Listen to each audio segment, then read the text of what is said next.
Hey everybody, it's just Von82. I'm back. I'm still having a very nice time with this drink. I'm not even really drunk. I'm just very, very buzzed. At this point, I do try and avoid the state of... falling down drunk isn't fun. I like being very buzzed because I get very happy. I'm usually a very happy person. I like laughing, I like talking, and when it's reached the stage of it's no longer fun. And I reach that stage, for me, reaching that stage is the difference between 4 beers and 5 beers. And yes, it's that easy. But, well, I say that, but apparently I am perfectly capable of holding conversations with people while I am absolutely smashed, but I don't know that I'm doing it. I mean, I'm aware I'm talking to someone, I just don't know what I am saying. That's not good. Because when you get to be 30, there are certain people out there that you don't want to know certain things. Like, you know, well, I can't think of any examples I'd like to say out in the open, but still, there are examples like that.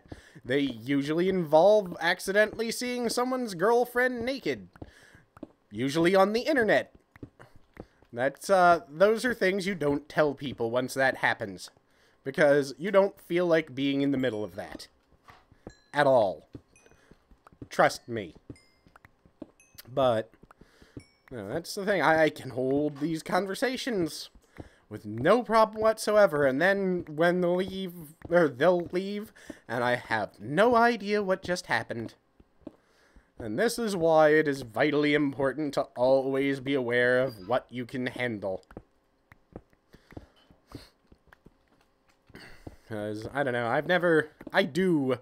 am that I love you man drunk. Like, I've had friends comment on this multiple times. It's like, you are a very happy drunk. Even, the general agreement is that apparently whiskey will turn you into an angry, angry drunk. But I've been to whiskey parties. That is all that there was to drink. That is all that was drank that night. And by the end of it, I am trying to get people to sing. I'm trying to get them to play video games with me. This is going to be a great time. And they hate me. They hate me passionately. And I suppose I can't blame them because they're all angry. And the last thing you want when you are angry is someone around who is happy. But then again, whiskey generally tends to be what people drink when they're in a bad mood and they just want to get drunk. They don't care. They just want to forget whatever it is they are drinking to forget. Alright, this is one of the last rows of this. I might run out of that. I've got 1 diamond. Oh yeah, they are drinking to forget something. They don't need you there to remind them that life is good and full of rainbows. They hate that. And I'm also one of those people, I don't fight when I'm drunk because everyone is going to get hurt.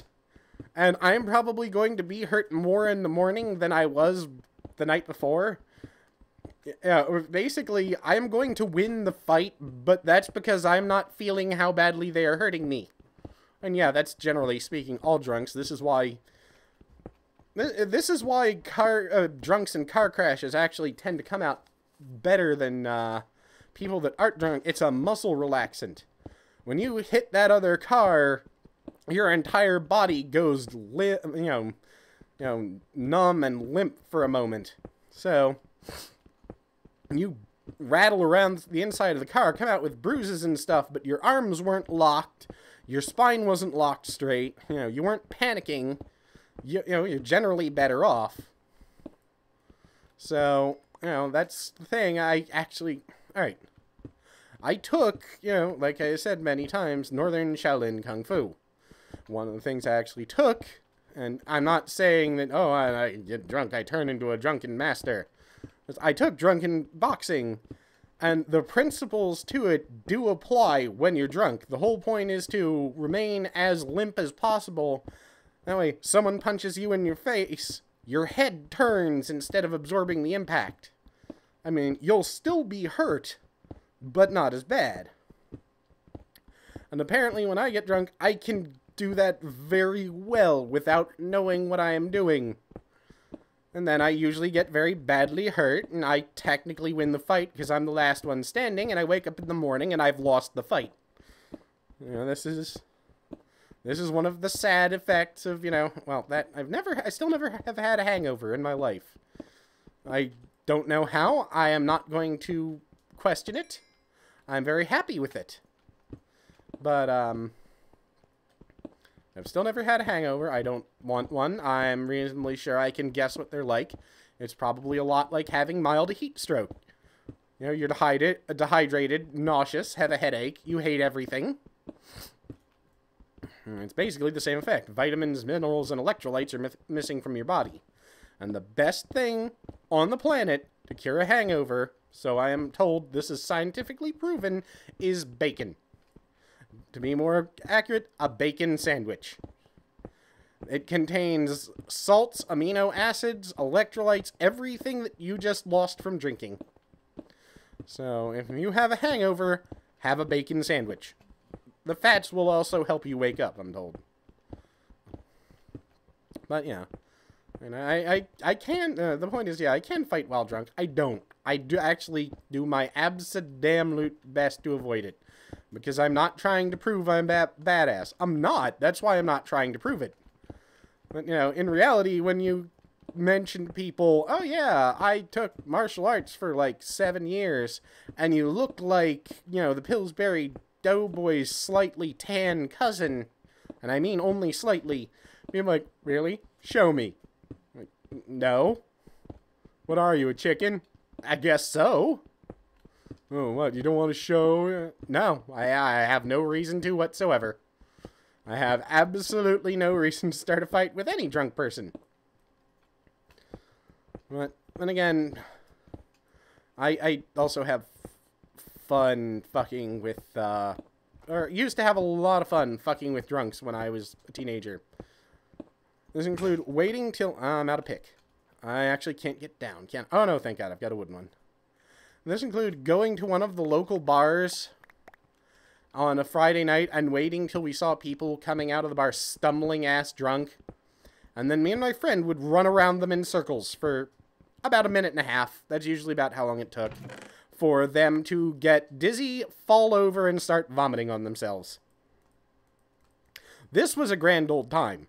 I mean, this was pretty much the highlight of my life for a long period of time because they would just watch a full-grown man fall over and start puking all over himself. Because one of us would run in circles in one direction, the other one would run in circles in another direction. They would spin, they would vomit. It was great. You know, if you ever get in a fight with a drunk guy, I recommend that as a battle strategy. Run around him in circles. That's all you have to do. But, yeah, that was pretty much the highlight of my life. Because we used to do that because there were a lot of drunk drivers that came out of bars around here, and we didn't feel like them running over people because my friends and I used to organize, like, night-long, like, in summer or on the weekends, we would get together all the kids in the neighborhood, you know, like, between the ages of, I'd say, about 10 and 17, which was about how old we were. And we would organize night-long, several block-long games of tag, or capture the flag. And we would just run all over the goddamn place. And there are a couple times there, you know, drunk drivers would be out, and we would, you know, almost get fucking hit by them, and, you know, that's not good, because we do have little kids with us. Well, not little kids, I don't know, we have kids with us. I've got this weird thing where I just kind of view children as an adult. I use the terms, but as far as I'm concerned, I will talk to a kid about pretty much anything I would talk to an adult about, within any reason of anything that would get me sent to jail. But, no, it's, yeah, but anyway, we're out there with, like, 10-year-olds, in some cases, actually, I think 9-year-olds. And, you know, a drunk driver would come by, and they'd fucking almost hit one, or in a couple of cases, I think my friend Dave actually got clipped. And they would, you know, in a lot of the time, they would get out and start yelling at him for them hitting him. Which, no, that's not cool at all. But yeah, that was what we did to take care of them. It was pretty enjoyable, honestly speaking. But those games were great because there's a major street, like right at the end of my street, that it's blocks in all direction are nothing but storefronts and dark alleys, and no, we don't live in a good neighborhood, but no one ever messed with me and my friends.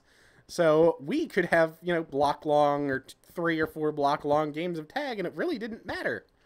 Because no one was going to fuck with us. And, you know, we were not a gang. I want to say that just straight out, because gangs actually do productive things with their time. Like make money. You know. Or destructive things, like take other people's money. We almost never did that unless it was via legal means. Like selling things. Legal things, like toys. Anyway, the point I'm trying... Dragon Ball Z action figures. I had a lot of them, and some kids up the street just would fucking... Like, I'll give you $30 for it, because it's from Japan. Okay. No, but, yeah, so... They were fun. I did, however, have, the ending... the thing that actually ended our several block-long games of Tag and Capture the Flag were... near a church, there was a light well. That's, for those of you who don't know, basically a big hole in the ground so that light can get down into a deep basement. Well, this one had a railing around it, and it was pretty well known for being where the teenagers who didn't want to get in trouble when they were going to get caught because they'd go drink behind the place, or behind the church, would throw their beer bottles. You know, usually empty, sometimes not. So the pit was fucking full to the brim of broken glass. Well, not full to the brim, but there's probably, I'm going to guess about 7 or 8 beer bottles down there. I'm not going to exaggerate. That's a lot of broken glass when you do what I did, saw people were chasing after you. I'm fat. I've always been fat. Even when I was in shape, I was fat.